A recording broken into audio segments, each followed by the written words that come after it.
The precise origin of absinthe is unclear. It is thought to be discovered in this tiny Francophone valley in northwest Switzerland, just across the border from eastern France, in Val de Travers or the Swiss-French Absinthe Trail. Now, as many tourists hike up the mountain, they look for a cold fountain, La Fontaine Faude, and they are served a glass of absinthe by the locals. And absinthe is the area's traditional alcoholic beverage. The drink was known as La Fille Verte, or the Green Fairy, nicknamed after its distinctive color. But what was so interesting of this intense spirit flavored with a bouquet of powerful herbs that made it the favorite drink of Impressionist painters, Romantic poets, and the bon vivants before being banned around Europe on the eve of World War I. During the late 19th century, absinthe was one of the most popular drinks in the Western world. The drink was believed to enhance the activity of the brain, develop new ideas, expand imagination, and act as an aphrodisiac. Therefore, it became the drink of choice for so many writers and artists that 5 o'clock was known as the green hour. A happy hour when a cafe is filled with drinkers sitting with glasses of the verdant liquor. Pablo Picasso, Edouard Monet, Oscar Wilde, and many more were notorious absinthe drinkers. Post-Impressionist artist Vincent van Gogh was also an absinthe drinker.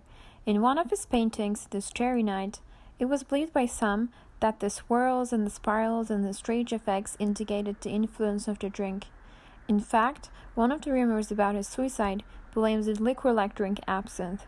The ingredient in absinthe, called the wormwood, is said to have some medical use in ancient Egypt in 1552 BC, as it mentioned in an Egyptian medical document. It was named wormwood due to its anthelmintic properties, meaning that it can destroy parasitic worms. Then, the wine industry tried to make it look like the devil in a bottle. Along with the medical community developing a strong medical case against absinthe, attributing an increase in insanity and other serious medical problems to an overindulgence in the drink, the groundwork for the anti-absinthe temperance movement was laid. The absinthe was demonized. Absinthe wasn't very different from other medicinal herbal preparations. Vermouth, which is the German for wormwood, was among them. Its licorice flavor derived from fennel and anise. This was an aperitif capable of creating blackouts, pass-outs, hallucinations, and bizarre behavior. The annual per capita consumption of absinthe in France increased 15-fold between 1875 and 1913, according to an article in The Times. Because absinthe consumption reached excessive and alarming proportions at the turn of the 19th century, many European governments, as well as the U.S. administration, successively banned the icon of the bohemian life by several prohibition acts. Absinthe was used as an easy target of the temperance movement, with the aim of later prohibiting alcohol in general. But absinthe remained a singularity as the only kind of alcoholic beverage with a long-term ban. However, in some European countries, such as United Kingdom, Spain, Czech Republic, the grain fairies arrived. In 1988, wormwood was reallowed as ingredient of alcoholic beverages.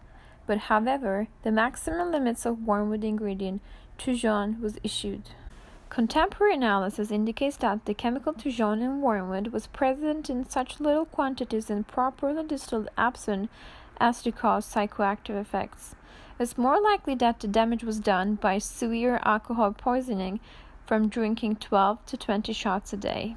When discussing the clinical effects of Toujon and absinthe, it should be kept in mind that the majority of the data available was derived from clinical observations made in the late 19th century and are therefore lacking reliability and clinical significance.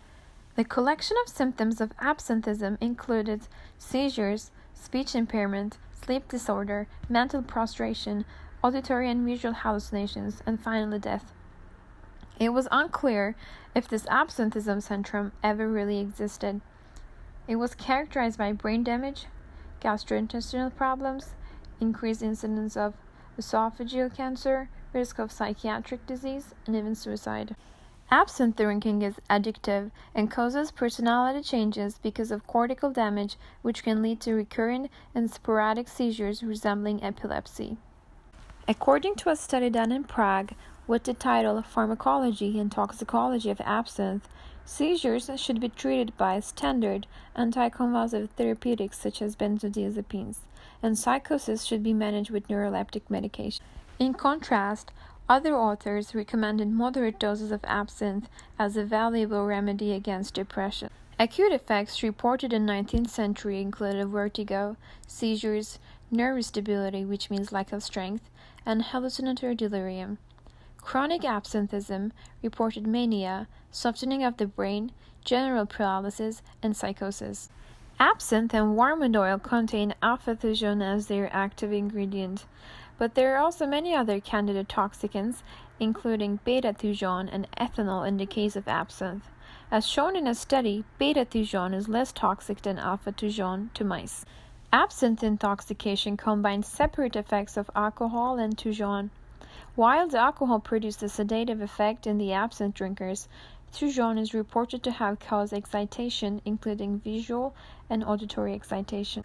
Experimental studies were performed on animals to prove that wormwood was the causing agent of absinthism, especially the seizures. If injected in pure wormwood extracts and alcohol showed distinctly different symptoms. In contrast to the animal breathing alcohol, which was reported to simply become drunk, the guinea pig inhaling the vapors of wormwood experienced initial excitement and subsequently seizures. In one of the modern studies, the interaction of alpha-thujone with GABA-dependent chloride channels could explain its convulsant effects. It was determined that alpha-thujone blocks GABA-mediated inhibition. Therefore, the effect of the brain is excitatory. Anxiogenic and possibly alerting effects of GABA antagonists were also noted. Ethanol also enhances neuronal GABA-A receptor function. Therefore, it might suppress the blocking action of alpha-thujone on binding. However, when looked at the contents of absinthe, current low levels of alpha and beta-thujone in absinthe are a much less toxicological concern than the ethanol content.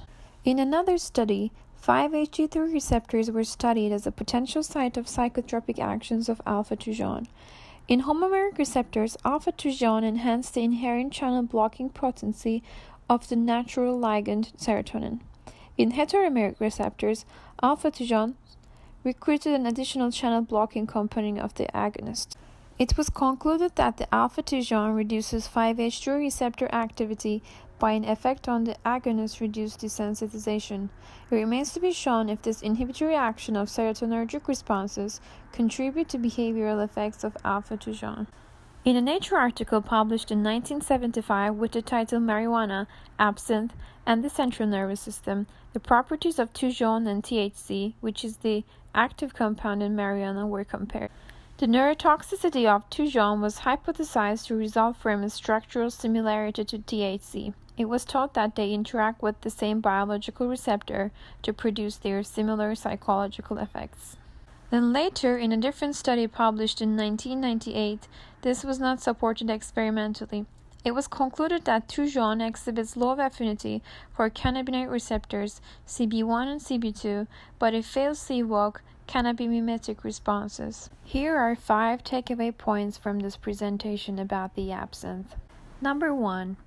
Absinthe is a bright green, liquor-flavored herbal extract that was very popular in the 19th century in Europe, especially within the Bohemian crowd. Number 2.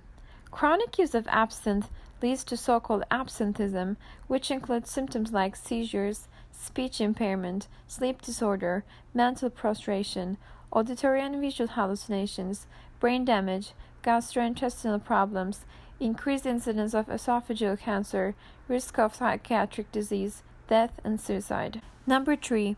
Alpha-thujone is a GABA type A receptor competitive antagonist.